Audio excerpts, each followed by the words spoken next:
Assalamualaikum warahmatullahi wabarakatuh. Salam sang pemimpin. Bagaimana kabar kalian hari ini? Alhamdulillah, insya Allah semuanya baik dan semangat ya. Baik, kali ini jumpa lagi dengan podcast SMP Al Muslim dengan tema spesial yaitu pemuda yang tangguh dalam memimpin. Perkenalkan, saya Nadia dari Lapan Usman bin Affan sebagai pemandu host pada podcast hari ini. Pada hari yang berbahagia ini, bersyukur sekali podcast SMP Al Muslim dapat menyajikan dan menyapa teman-teman dengan program yang bermanfaat dan inspiratif. Sang pemimpin, tahukah kalian bagaimana pemuda tangguh yang memimpin? Kita tentu sepakat bahwa pemuda sebagai generasi penerus bangsa. Di tangan pemudalah estafet perjuangan suatu bangsa akan dipertaruhkan. Namun, terkadang antara harapan dan kenyataan bisa berbanding terbalik. Bagaimana nasib suatu bangsa bisa dilihat dari segi pemudanya pada saat itu. Oleh karena itu, sebagai generasi muda, kita harus bangga dengan perjuangan para pemimpin bangsa ini. Nilai-nilai positif telah banyak dicontohkan. Lantas kapan dan bagaimanakah sosok pemuda yang tangguh dan mampu dalam memimpin? Bersama Nadia, telah hadir narasumber hebat pada podcast kali ini.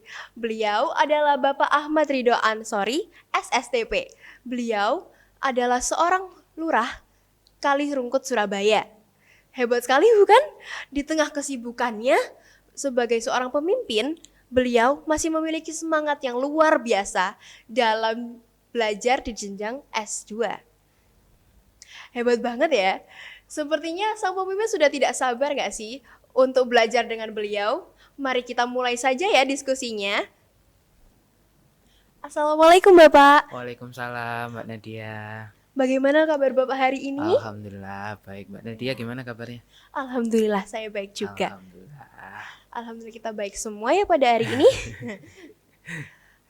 Podcast kali ini tuh bertemakan pemuda yang tangguh memimpin, Pak. Yeah. Mohon izin saya Nadia dan teman-teman sang pemimpin untuk ikut belajar bersama dengan Bapak Lurah melalui beberapa pertanyaan yang akan saya ajukan ya. Yeah. Kalau gitu pertanyaan pertama, menurut Bapak bagaimana sih gambaran seorang pemimpin muda yang tangguh? Jadi begini ya Mbak Nadia. Kalau menurut kami sekarang mungkin eranya sudah berubah. Dulu mungkin banyak pemimpin itu yang masih tua, mungkin sudah bapak-bapak ke atas. Mereka yang senior lah gitu loh. Tapi dengan perkembangan zaman sekarang sudah banyak pemimpin-pemimpin muda. Seperti contoh kita bisa lihat Pak Nadiem, Menteri Pendidikan, Pak Sandiaga Uno, Menteri Kebudayaan dan Pariwisata. Wali kota juga banyak, Mas Gibran ada, Pak Wali Kota Surabaya Mas Eri juga ada gitu. Jadi gambaran pemimpin yang muda sekarang ini, beliau-beliau ini penuh semangat gitu loh. Dia penuh semangat untuk masyarakatnya. Yang kedua kalau saya lihat beliau-beliau ini penuh inspirasi dan inovasi gitu. Jadi banyak sekali inovasi-inovasi dari beliau-beliau yang untuk masyarakat, untuk mensejahterakan masyarakatnya. Dan yang ketiga menurut kami pola pikirnya ya. Mungkin pola pikir dengan orang-orang yang dulu, beliau-beliau yang para pemuda pemimpin ini punya pola pikir yang baru gitu loh. Pola pikir yang ke depan, pola pikir yang tentunya untuk kesejahteraan masyarakat. Jadi seperti itu Mbak Nadia. Berarti bisa dalam pola pikirnya ya Pak, dibedakan dengan gimana cara mereka berpikir dan kekinian gitu. Dan cara mereka inovasinya juga lebih banyak lah inovasinya, banyak banget. Tentu dalam setiap karakter atau individu, nilai-nilai karakter yang baik itu penting untuk dimiliki setiap orang. Menurut Bapak, karakter apa saja sih yang wajib dimiliki untuk para pemuda yang tangguh memimpin? Secara garis besar, seorang pemimpin tuh harus jadi contoh ya untuk masyarakatnya, untuk orang-orang sekitar. Tapi penekanan kami untuk pemimpin muda ini mungkin harus yang pertama jujur ya.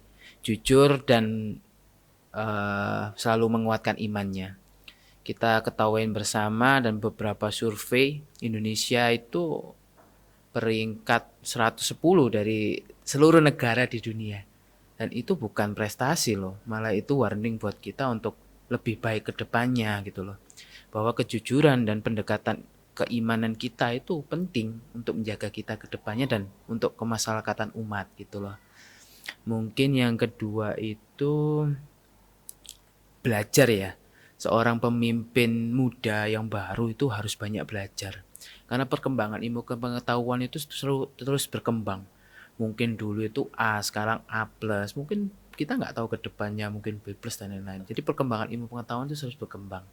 Jadi pemimpin yang muda ini harus banyak belajar untuk kekurangan dia biar bisa tertutupi. Dari belajar ini pula kita juga pasti akan mendapatkan banyak ilmu di dalamnya gitu Mbak Nadia. Dan yang terakhir tidak mudah menyerah. Kita tahu bersama lah bahwa zaman milenial ini anak-anak muda Gen Z itu banyak nyerahnya gitu loh. Dia gagal udah nyerah lah, aku nggak mau nyoba lagi lah gitu. Tetapi hal itu yang salah gitu loh. Dari hal situ seharusnya anak-anak muda gitu loh harus nyoba.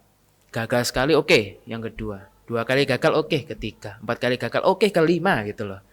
Dan seterusnya, itu udah biasa. Namanya gagal itu kan biasa gitu loh. Jadi habiskan jatah gagalmu di anak muda ini supaya besok tua mendapatkan hasilnya gitu. Saya setuju sih sama Bapak untuk yang jujur dan iman itu harus diperkuat juga. Lalu kita harus terus belajar dan menggali ilmu terus. Dan yang terakhir yaitu tidak boleh menyerah dalam apapun itu, kita nggak boleh menyerah dan memiliki pendirian yang tinggi. Ya. Tapi bagaimana sih cara-cara atau tips-tips yang bisa Bapak berikan kepada kita agar kita bisa lebih menjadi seorang pemuda yang tangguh dalam memimpin? Ya, jadi Allah SWT itu sudah memberikan kita itu anak muda itu dengan seperti ini gitu loh. Penuh semangat, pengen taunya kuat kan gitu. Jadi dari sini kita harus bisa memanfaatkan itu gitu loh. Dengan cara yang positif. Anak-anak muda dengan tenaga yang banyak, dengan rasa ingin tahunya, ayo belajar gitu loh. Ayo belajar, ayo perkuat iman, ayo memanfaatkan, mengeksplor dirinya untuk lebih baik. Kita harus banyak bersosialisasi ke masyarakat, harus banyak mendalami ilmu pengetahuan dan agama gitu loh. Untuk kita sendiri ke depannya gitu loh. Untuk kita menjadi seorang yang lebih baik ke depannya. Karena kita ke depan, generasi negara ini ke depan itu tergantung anak muda zaman sekarang loh. Nanti kalau seandainya anak mudanya nggak bagus, berarti ke depannya nggak bagus. Tapi kalau anak mudanya sekarang kita tekankan untuk ayo belajar, ayo perkuat iman, ayo eksplor diri untuk lebih baik, insya Allah Indonesia ke depan akan lebih baik dengan pemuda-pemuda ini gitu loh. Gitu. Kira-kira tipsnya itu hampir sama lah ya sama dengan yang nilai-nilai perilaku itu. Ya, bisa disamakan. Dan saya setuju juga bahwa pemuda itu sangat bergantung pada pembelajaran yang diberikan oleh orang tua mereka gitu. Ya, orang-orang yang lebih tua ya. Dan sebagai pemuda yang tangguh, itu pasti ada aja nggak sih hambatannya yang kita lalui. Kalau Bapak sendiri apa aja hambatan yang mungkin bisa kita dapati saat kita menjadi pemuda yang tangguh dalam memimpin? Iya, mungkin ini saya rasakan sendiri ya Mbak Nadia ya. Pada usia saya 27 tahun saya diberi amanah untuk memimpin Kelurahan Kalirungkut. 27 tahun dan saya lurah termuda di Surabaya. Jadi di satu sisi suatu kebanggaan, di sisi lain suatu beban mental yang sangat berat gitu loh. Karena saya harus menunjukkan itu gitu. Dan berjalannya waktu ternyata anak muda yang sudah menjadi pemimpin ini hambatannya ada loh gitu loh dari kita sendiri. Yang saya rasakan tuh yang pertama adalah pengalaman ya gitu. Jadi banyak orang bilang kalau pengalaman itu guru terbaik. Itu benar gitu loh. Memang orang-orang yang sudah senior itu punya pengalaman yang banyak. Dan kita anak-anak baru walaupun kita punya tenaga yang banyak, tetapi kita belum punya pengalaman yang banyak gitu loh. Jadi pada saat kita terjadi masalah di lapangan, terjadi masalah di kelurahan, itu pasti berpikir dulu, menelaah kanan kiri. Karena kita belum punya pengalaman itu. Jadi kalau seandainya kita salah satu, itu masih wajar. Salah dua, masih wajar. Tentunya kita harus memperbaiki ke depannya supaya kita tidak jatuh di lubang yang sama gitu loh. Jadi pengalaman ini menjadi hambatan sih bagi anak-anak muda ya. Terus bagi saya yang kedua itu kematangan diri. Jadi kematangan diri itu nggak bisa bohong memang. Orang yang sudah senior, dia yang sudah tenang, punya pengambilan kebijakan yang baik, punya pengambilan sikap yang baik dalam suatu masalah, itu kan juga salah satunya juga kematangan diri ya gitu loh. Dan kita anak-anak muda yang belum pernah merasakan menjadi pemimpin dan baru merasakan jadi pemimpin, tentunya pasti wow, oh gini ya rasanya gitu loh. Kita belum punya, belum ada rasa kematangan diri itu gitu loh. Tetapi dengan jalannya waktu tentunya dengan kita terus banyak belajar, bersosialisasi, terus belajar kepada para senior yang sudah bahasanya sudah makan garam banyak lah ya, sudah banyak pengalaman lah. Tentunya semoga pemimpin-pemimpin yang muda ini juga dia akan terus memperbaiki dirinya dan insya Allah kalau terus memperbaiki diri, terus banyak belajar, mematangkan dirinya, ke depan insya Allah akan lebih baik gitu loh. Bahkan kita akan bisa lebih baik daripada senior-senior kita nantinya. Amin gitu. Amin. Amin ya Rabbal Alamin.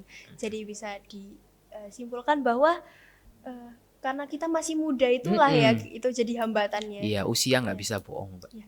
Tapi Bapak udah hebat banget, umur 27 tahun dan jadi lurah. Itu Ya, Masya Allah sekali. Yeah. Tapi kita sebagai pemuda, yang saya lebih muda lagi daripada Bapak, tentu pasti kita sering membuat kesalahan atau bisa-bisa melenceng saat kita menjadi pemuda yang tangguh itu. Nah, untuk itu kita butuh kayak contoh tokoh yang bisa menjadi titik poin kita gitu. Menurut Bapak, siapa aja sih tokoh-tokoh yang bisa dijadikan tokoh inspiratif dan menjadi tujuan bagi pemuda-pemuda saat ini? Ya, mungkin yang pertama ya Mbak Nadia, kalau saya pribadi, alhamdulillah saya dilahirkan di keluarga yang sangat-sangat sempurna gitu loh. Punya bapak yang sangat baik, orang tua yang sangat bertanggung jawab, ibu yang bertanggung jawab gitu loh. Dan sampai sekarang saya sudah punya 2 orang anak, itu masih dikasih wejangan sama mereka gitu loh. Jadi orang tua yang baik, doa beliau, arahan beliau selama ini yang bisa membuat saya seperti ini. Jadi orang pertama kali yang menginspirasi dalam hidup saya tentunya orang tua saya gitu. Tanpa beliau mungkin saya nggak akan jadi sekarang gitu loh. Jadi karena tangan dingin beliau, karena kebijakan beliau, karena ketulusan hati beliau saya bisa jadi sekarang. Yang kedua mungkin ini udah saya anggap menjadi orang tua kedua saya lah, yaitu Bapak Wali Kota Surabaya Pak Eri Cahyadi. Jadi sebelum saya jadi lurah, beliau ini saya menjadi ajudan beliau gitu loh selama kurang lebih 1 tahun 2 tahun lah. Di situ saya banyak belajar yang dari awal itu anak ingusan nggak tahu apa-apa, diajarin banyak hal. Setiap hari itu Bapak selalu bilang kamu harus banyak belajar gitu loh. Kamu kalau ikut aku, kamu harus banyak belajar. Giat diskusi saya selalu dilibatkan, ketemu sama kepala dinas saya selalu dilibatkan. Jadi di situ banyak belajar gitu loh. Nggak cukup itu juga, pada saat kegiatan sosial beliau satu bilang, kamu harus mendahulukan masyarakat daripada kepentinganmu gitu loh. Kamu nggak bisa menjadi seperti bos di depan masyarakat. Udah nggak zamannya gitu loh. Dan tentunya kamu harus punya pribadi yang baik gitu loh. Jangan sampai kamu menganggap dirimu baik daripada orang lain. Banyak banget eh, inspirasi ataupun kata-kata beliau ke saya. Dan tentunya beliau juga menjadi salah satu inspirasi saya dalam hidup, dan saya tahu sendiri bagaimana baiknya beliau kepada masyarakat dan ketulusan beliau dalam memimpin Surabaya dengan ketulusan hatinya gitu loh, Mbak Nadia. Jadi itu sih tokoh inspirasi dalam hidup saya. Ya, berarti tokoh inspirasi yang bisa kita ambil itu lebih tepatnya orang-orang terdekat kita nggak sih, Iya, Pak? kalau saya orang-orang terdekat saya yang saya sendiri langsung Iya, merasakan gitu loh. iya. Dan itu pasti berefek banget karena orang itu emang sudah dekat dengan kita dan kita Iya, bisa belajar banyak dari banyak orang dari itu. mereka. Ya, ya, karena mereka dekat dan itu juga keren banget sih. Nah, eh, buat Bapak sendiri nih, apakah Bapak punya harapan bagi para pemuda saat ini tentang peran penting yang harus mereka lakukan saat menjadi seorang pemimpin? Iya. Jadi tadi dari prolog kita yang Iya, awal bahwa potret pemuda ini adalah gambaran ke depan kita loh gitu loh. Jadi pemuda-pemuda sekarang ayo kita sama-sama memperbaiki diri gitu loh. Sama-sama harus belajar banyak, harus mematangkan dirinya, harus lebih peduli kepada sekitarnya gitu. Supaya untuk Indonesia lebih baik ke depannya gitu loh. Karena anak-anak muda ini yang nanti akan memimpin bangsa ini gitu loh. Dan tentunya pemuda-pemuda ini yang menjadi tolak ukur kita lah, menjadi tumpuan kita ke depannya. Jadi ayo sama-sama kita memperbaiki diri bareng-bareng, karena secara nggak langsung bangsa ini tiada pundak kita loh nanti loh gitu loh. Jadi seperti itu. ya itu peran penting banget ya. Berarti ya Mm-mm. buat generasi muda saat ini. Iya, Terima kasih loh Bapak sudah memberikan tadi harapannya untuk iya sama-sama para Mbak Nidia. pemuda. Nah, ini pertanyaan terakhir Pak. Nggih, Pesan penting apa yang dapat Bapak sampaikan kepada para sang pemimpin yang ada di Al Muslim ini? nggih. Alhamdulillah Mbak Nadia, dari SMP Al Muslim itu sudah menerapkan hal-hal baik kepada anak didiknya ya. Jadi mulai memperkenalkan ke masyarakat, mulai studi kasus ke masyarakat, mulai belajar leadership, belajar ngomong di depan umum. Itu sudah bagus. Terutama untuk pengenalan masyarakat sejak dini ya. Banyak sekali pemimpin-pemimpin bangsa ini yang saya kira juga masih mementingkan dirinya sendiri dan golongan. Ya hanya kita nantinya yang akan bisa merubah itu dengan cara itu, mulai sejak kecil, mulai sejak anak muda ini. Ayo kita sama-sama jangan pentingkan diri sendiri, kita harus bermasyarakat dengan baik gitu loh, jangan individual lah gitu loh. Terus harus meningkatkan keimanan, itu kan wajib ya, karena setiap zaman ini saya rasa semakin buruk, dan kita harus mewawas diri di kita masing-masing. Dan dari itu juga kita harus mengingatkan teman-teman kita untuk selalu mawas diri loh terhadap keadaan masyarakat sekarang gitu loh.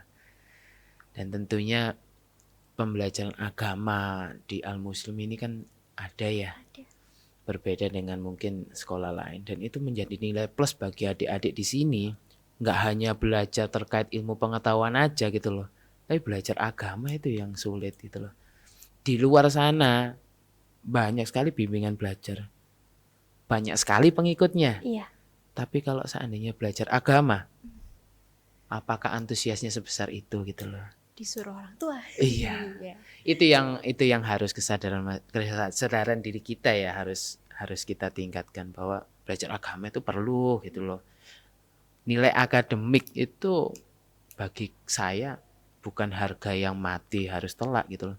Tapi bagaimana nanti adik-adik saya kejujurannya, sikapnya kepada orang tua, adabnya pada ustadz dan ustazahnya bagaimana gitu loh. Kita pinter tapi kita nanti suka bohong dan adabnya jelek, ya sama aja dong gitu loh. Iya. Kita harus punya adab yang baik, harus punya keimanan yang baik, lebih-lebih pinter. Nah, itu kan nilai plusnya gitu. Amin. Jadi pesan yang bisa Bapak sampaikan adalah kita harus bersosial yang pertama ya. Lalu meningkatkan agama, tentang agama dan moralnya. Iya, itu adalah kayak udah 3 pilar dalam kehidupan ya. Iya. Ya, terima kasih Bapak Ya, sudah sama-sama. Semoga saya alhamdulillah bisa diundang oleh SMP Al Muslim ini. Semoga juga Mbak Nadia kedatangan kami ke sini bisa membawa manfaat buat adik-adik ya, terutama siswa-siswi SMP Al Muslim itu sendiri ya. Semoga semakin baik ke depannya, dan jangan lupa generasi bangsa ini tergantung anak-anak mudanya loh, terutama kalian semua gitu. Super hebat dan super luar biasa sih ilmu yang kita dapatkan dari narasumber kita kali ini. Untuk menguatkan pemahaman dan diskusi ini, mohon Bapak bisa memberikan closing statement agar memotivasi kami dan teman-teman sang pemimpin dalam belajar menjadi seorang pemimpin. Oke. Jadi pemimpin itu luas Mbak Nadia. Iya. Setiap orang adalah pemimpin. Pemimpin bagi dirinya sendiri. Kalau saya alhamdulillah pemimpin keluarga, sudah punya anak istri, dan kebetulan juga saya menjabat kelurahan, akhirnya jadi pemimpin kelurahan gitu loh. Tapi secara harfiah bahwa setiap orang ada pemimpinnya, minimal pemimpin diri sendiri. Jadi kita harus berusaha untuk lebih baik ke depannya gitu. Jadi apa yang kita rasa kurang kita harus perbaiki. Tentunya penekanan terhadap moral dan pribadi kita. Kita adalah orang ketimuran yang adab itu harus kita depankan gitu loh. Adab unggah-ungguh kalau kata orang Jawa itu harus kita tekankan. Yang kedua, jangan lupa untuk belajar. Kita itu Indonesia, beberapa survei dari 70 negara kita peringkat 63. Salah satu 10 negara yang literasi membacanya paling kecil. Sedikit. Itu bukan prestasi loh gitu loh. Itu malah warning kita. Untuk mengingatkan diri sendiri dan mungkin adik-adik juga, membaca itu penting gitu. Pada saat sekarang juga saya juga terus belajar. Karena ilmu pengetahuan itu terus berkembang gitu loh. Dulu orang belajar untuk membuat mobil. Sekarang enggak, orang sudah belajar untuk bagaimana terbang di luar angkasa. Iya. Kita enggak tahu ruang angkasa sudah bisa nih kita jelajah. Kita enggak tahu ke depan seperti apa. Dan ilmu pengetahuannya seperti itu terus berkembang gitu loh. Jadi untuk menjadi pemimpin ya harus belajar terus. Jangan mau berleha-leha dengan keadaan. Anak muda itu punya waktu banyak. Dan bagaimana memanfaatkan waktu banyak ini untuk bisa lebih baik. Jangan sampai waktu yang diberikan Allah SWT untuk anak-anak muda ini dipergunakan dengan kurang tepat atau malah buruk. Sehingga tidak bisa memanfaatkannya gitu loh. Dan untuk negara ini tentunya anak muda itu sangat-sangat diharapkan oleh negara. Bagaimana negara Indonesia ke depannya itu tergantung kita gitu loh. Dan saya sebagai mungkin yang sudah senior mau kesepuh ya harus ngasih tahu ke adik-adik semua, jangan lupa untuk belajar dan lain-lain, karena nanti pun adik-adik ini juga yang akan memimpin kami para senior ini gitu loh. Jadi seperti itu ya, semoga kita selalu baik ke depannya, selalu belajar terus dan dijauhkan dari mudarat-mudarat di dunia ini, supaya segala yang apa kita lakukan di dunia ini harus sesuai dengan aturan ya, harus baik buat sesama gitu loh. Jadi seperti itu. Iya. Jadi kita harus tetap belajar tadi itu ya. Dari awal sampai akhir kita diingatkan untuk tetap belajar karena seorang pemimpin itu kalau bisa disimpulkan kita nggak boleh tertinggal ya sebagai seorang pemimpin. Bahkan loh, jadi presiden, jadi gubernur, belajar loh. Belajar. Dia malah banyak orang-orang presiden, gubernur, wali kota di rumahnya malah baca buku. Karena dia terus-terus mencari inovasi, mencari pemikiran baru dari buku gitu loh. Iya. Maka dari itu kita yang anak muda jangan mau kalah dong gitu loh. Karena ilmu itu penting gitu. Iya. Apalagi saat ini sudah ada gadget ya. Iya, benar. Sekian sepertinya. Alhamdulillah disampaikan. Terima kasih banyak kepada Bapak Ahmad Ridho Sama-sama. Anuswari SSTP yang sudah berbagi ilmu dan nasihat untuk kami. Iya. Semoga membawa berkah kepada hari-hari di kemudian hari. Amin. Amin ya robbal alamin. Sang pemimpin, selesai sudah episode podcast pada kali ini. Pemuda yang tangguh memimpin. Semoga apa yang sudah kita diskusikan pada hari ini bermanfaat bagi kita semua. Terima kasih juga kepada sang pemimpin yang sudah menyimak podcast hari ini. Saya, Mutiara Nadia Kasih selaku host podcast kali ini, mohon izin undur diri dan mohon maaf setulus-tulusnya bila ada tutur kata yang kurang berkenan. Sampai jumpa pada podcast SMP Al Muslim pada episode berikutnya. Dan diucapkan terima kasih sekali lagi kepada Bapak. Iya, sama-sama. Dan untuk para sang pemimpin, tetap semangat untuk terus belajar ya, Pak. Kalau begitu, akan saya akhiri dengan ucapan salam. Wassalamualaikum warahmatullahi wabarakatuh. Waalaikumsalam warahmatullahi wabarakatuh.